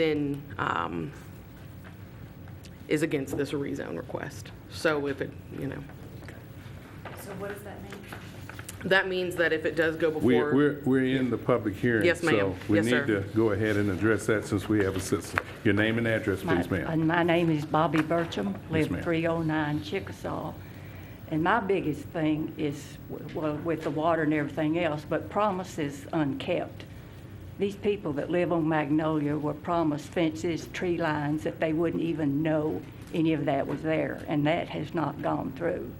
And it's like I said, our street is just sometimes like a muddy river running through there. The water problems were not dealt with that were promised that would be, because I came to the city council meetings and this one in opposition to it to start with. But they're just not doing what they told us that they would do. And I've called the lady at the city and talked with her a couple of times about what was in the original agreements. Well, this was changed and that was changed, but nobody knew it. So these people didn't get their fences, and they didn't get their privacy, and didn't get their lots protected like they were told they were due.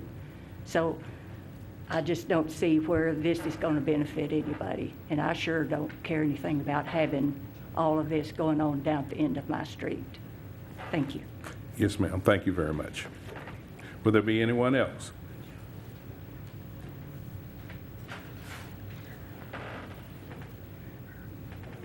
If there be no one else,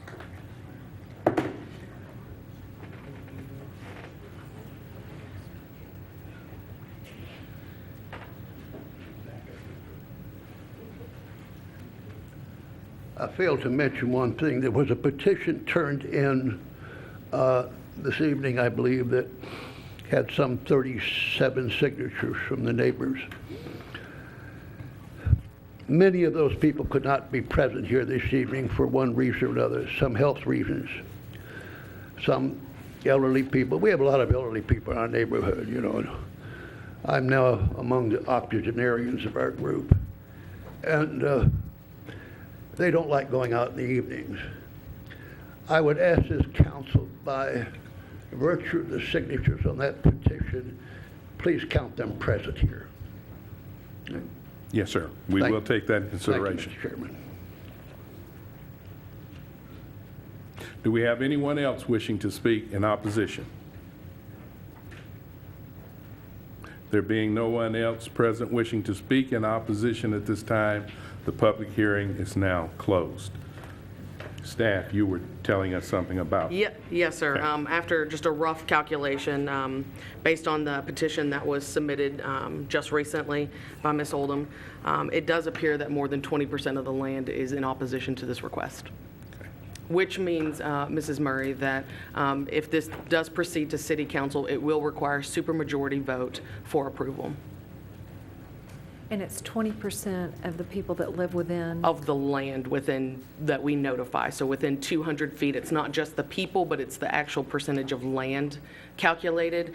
But just off of a rough calculation, looking at the list and looking at our notification list that we've done, it does appear that it's more than 20%. It's quite more than 20%, actually. Can you clarify supermajority? If it gets to council, that's Six out of the seven. Yes, sir. Thank you for clarification. Thank you. Okay.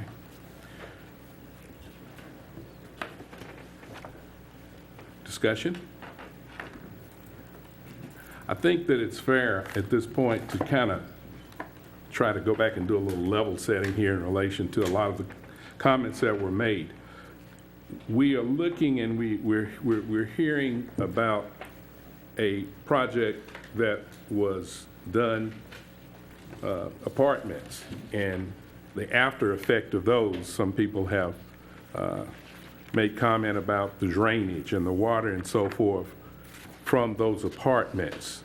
Now, those apartments are a separate item in relation to this application. I'm not diminishing or trying to say that the issues that were raised regarding them aren't important. And we should, and we will ask city staff to take a look at it. They've heard and they've recorded your comments, and we're going to take a look at that to see if there's something that we should be doing that we aren't doing. But what we are addressing right now is this storage project. Just for clarification, and we have no problem. I'm happy that you told us. I just have to make sure that we know exactly what we are talking about tonight and what we are looking to vote on tonight. It's on the signatures, everybody signed. Read the application. I know, sir, but we're broadcasting the whole city of Longview, and if I don't tell everybody, then they don't know at home sometimes what we're doing down here. So I want to make sure they understand. Now, we're going to move back into the discussion with the commission. Discussion.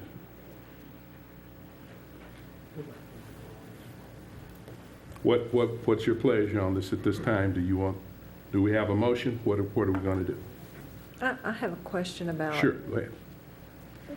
What is city policy when a developer makes a promise to adjacent lot holders and they get a email from the city dated August 19th of 2015, so it's a year old, saying that the apartment building next to your house was not built as directed. I mean, what do you? Well, Ms. Murray, what can we do about that? what we have to do is we have to go back, and city has to go back and look at that project. And the things that have been brought up here this evening will be addressed, and they'll go back and look at it. But that was my whole point in making sure we understand that the issue that we It's the same can deal with. developer. It's the same developer. The application that we have here tonight has nothing to do with that application. Okay, I've got another question. The issues associated with it, yes, we're going to look at it, we're going to deal with it. Okay, I've got another question. Someone mentioned the definition of spot zoning. Angela, can you give us the definition of spot zoning? Yes, the spot zoning is when land use,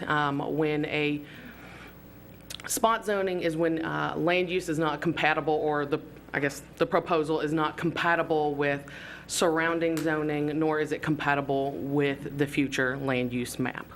Okay, and so the future land use has this currently as what color? Mixed-use neighborhood.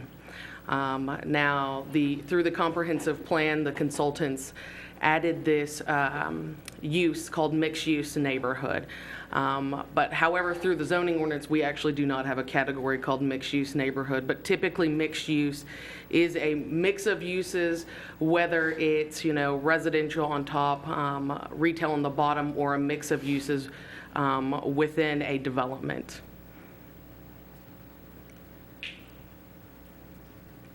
And so this area is classified as mixed-use neighborhood on the future land use map. So how does this application stack up against the concept of spot zoning? I think that's what the commission really wants to know.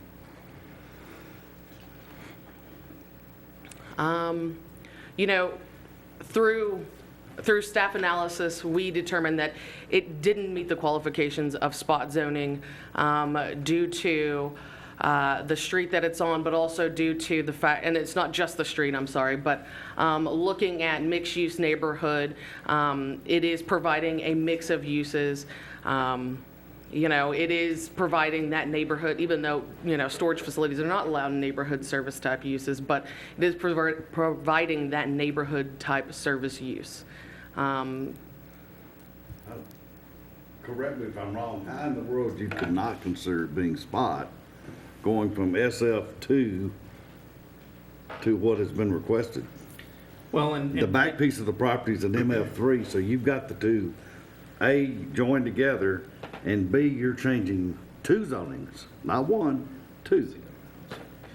And when we say spot, yes, it is a change and it is different, but by definition, spot zoning is a use that is inconsistent with the future land use map, which this is fairly consistent with because it is a mix of uses that would constitute a mixed-use development. When you look at the other component of spot zoning, you look at adjacent uses. It's not, we don't have any other kind of retail adjacent, so it's not like we're extending a boundary like we have in other areas. But those are the two things that you look at that define what spot zoning is. And so by definition, it's not spot zoning because it is consistent with our comprehensive plan as far as the land use map and what our comprehensive plan defines mixed use as.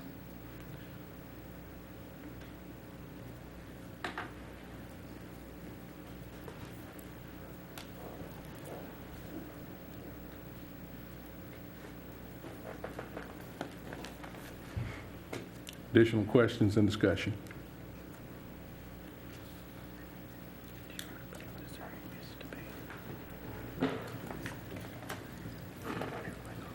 Nebraska Hall, the whole conference that we keep running with.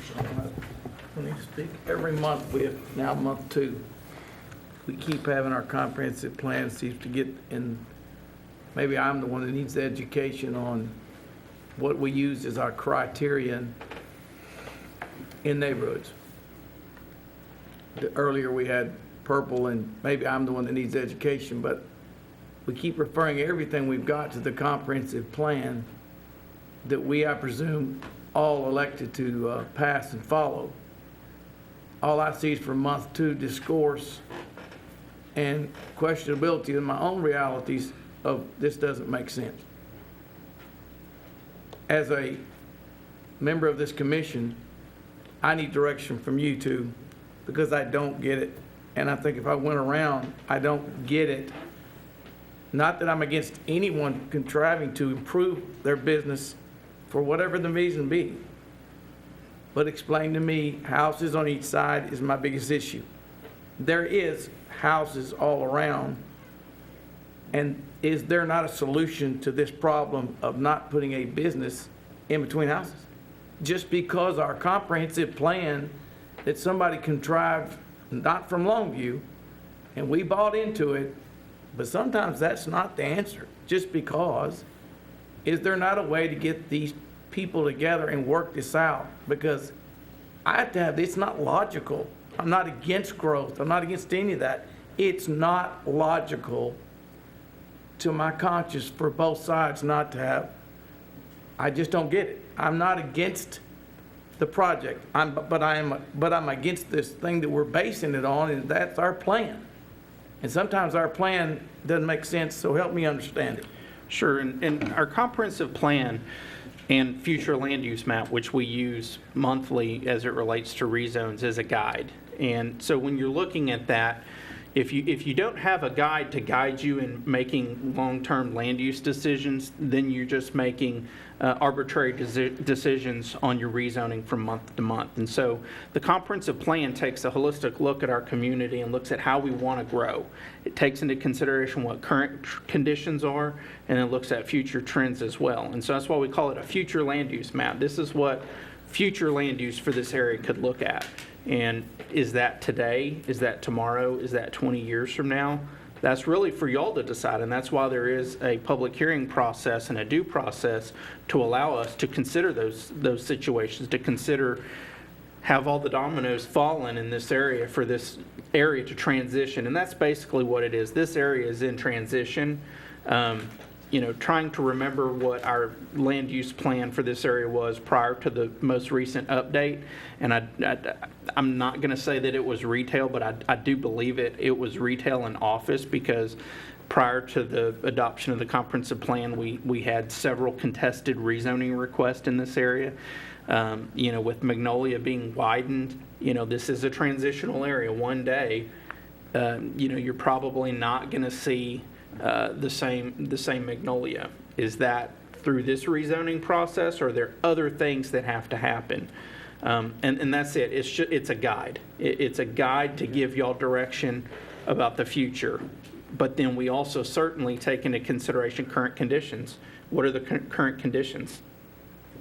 So that hatch mark on the future use plan is, what was that discussion again, that generic? That is mixed use. That's what the future land use for that area is, mixed use. And within our zoning, this type of use falls under what would be potentially considered as mixed use, a mix of different semi-compatible uses. And that's what we have to look at, uses that are compatible. That doesn't mean that they're the same. That doesn't mean that retail next door to residential, that is certainly not the same, but there are situations where they can be compatible. A lot of factors go into that, the way they're oriented, the way the access, there are multiple things. And so that's where we have to look at each situation to see, does that fit in with our comprehensive plan? Are all the things happening that need to happen for that? That's why we have the public hearing process, just to make that determination. Will the use mix or won't it? And that's kind of the decision we make. Yeah. Is now the right time, or is it down the road? So the procedure is, this group will either make a motion to kill, or we have to, how do we vote the nay? We make a motion to either approve this application or deny this application. Okay, the motion is made to deny the application. Second. Okay, it's been moved and second that application PD 16-11 be denied. Are you ready to vote? Are we prepared to vote? Yes, sir. All those in favor of the motion, aye? Aye. Opposed? Application PD 16-11 is denied. Can I say something? I hear this all the time. This is Magnolia Lane, not Magnolia. There's 4 Magnolias in Gregg County. And when you say Magnolia Lane, we know where we're at. But if somebody says this is Magnolia, there's a Magnolia out there by Laterno, off the old green. There's one off 42 over here. There's one at White Oak. There's 4 Magnolias in Gregg County. Call it Magnolia Lane. And Thank you, sir. Thank you. Thank you. Thank you, sir. Next application. Thank you. I'm sorry, I need to scroll a little further for y'all.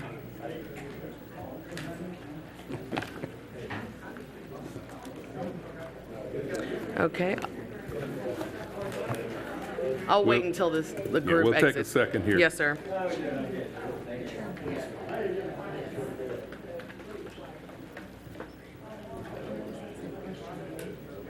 Yeah. Just hold on to it. We'll be there. We'll get to it. We will be going back dealing with those issues. Oh, okay, I'm sorry.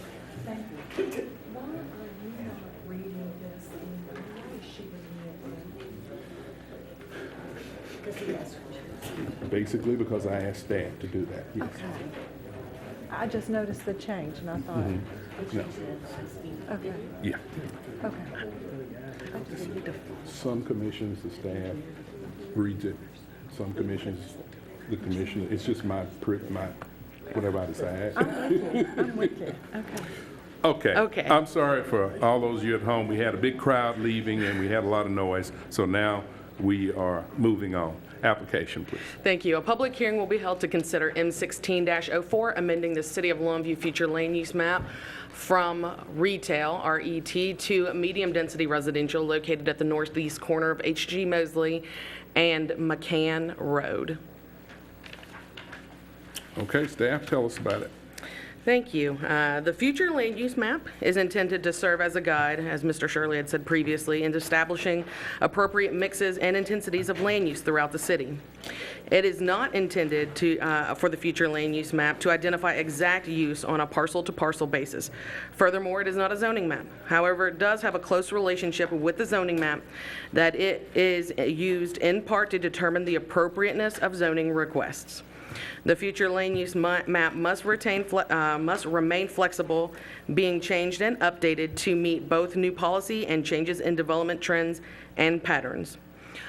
Upon the request of Councilmember Purtle, staff is requesting to reclassify the area at the northeast corner of H.G. Mosley and McCann Road from retail, shown here in the purple, to medium-density residential, which is what is surrounding it along Hampton Court.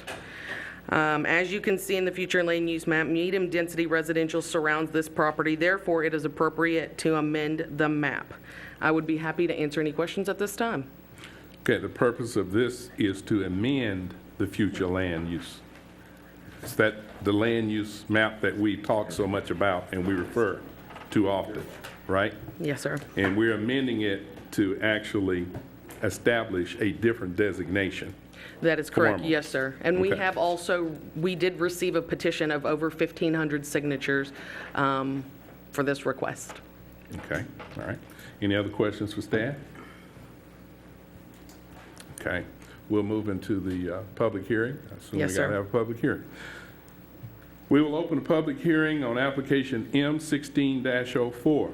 Anyone present wishing to speak in support of this application, please come forward.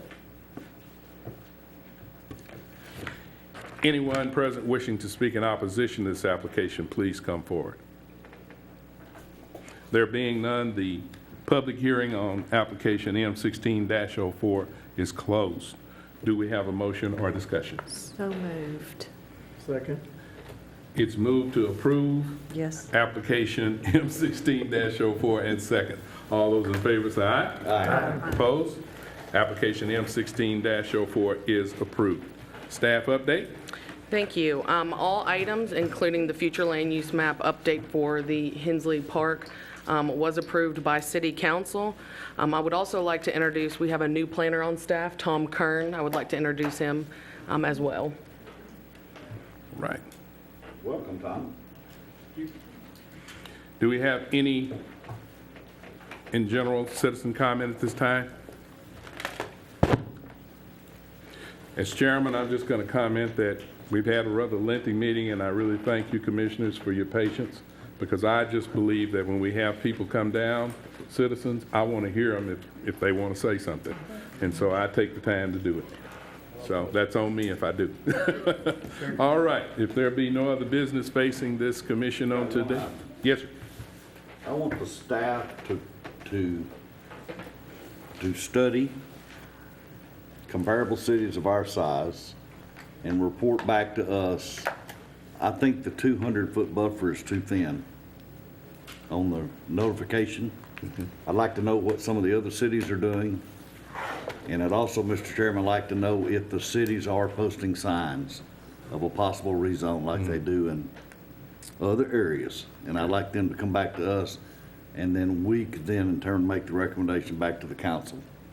I think we've had a couple of cases where 200 feet has just skimmed, and I think we need to be up around 3, if they would do that. We will. Okay.